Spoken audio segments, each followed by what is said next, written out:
afternoon. Transitioning from a linear economy to a circular economy is essential for mitigating the environmental impacts of the building construction sector, and reuse is a key strategy. To enable component reuse, however, we need precise information on the composition of the existing building stock, and in practice we often lack reliable as-built data. That is why in my research I envisioned an application that uses 360-degree images and machine learning to directly detect and classify reusable building components and images that document buildings in their end-of-life stage. A deployed model, however, is only the result of several prior steps. It needs to be trained and tested on a dataset. When I first started my research, however, there was no publicly available panoramic dataset that would be suitable for circular applications.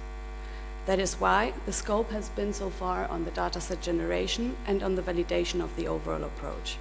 I will now only highlight those parts of my research that have already been completed. The relevance of the data for end-of-life scenarios was ensured in the case study selection.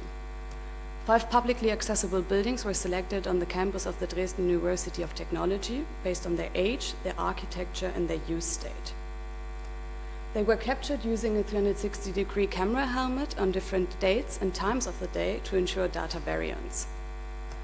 Once generated and pre-processed, the most important part is to define what should be detected and in what granularity we want to differentiate the different objects.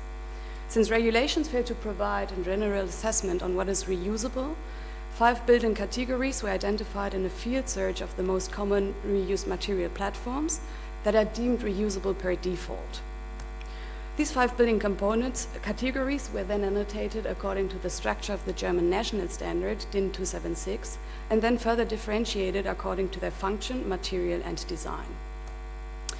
The resulting dataset was then initially validated using a conventional object detection model YOLO version 8.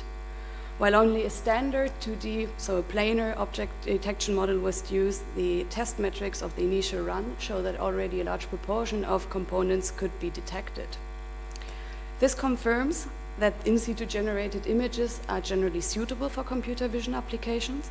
However, my future research needs to be addressed the limitation of this work. Addressing these limitations can help us progress towards an automated building stock characterization pipeline and hopefully a more circular AEC sector. Thank you.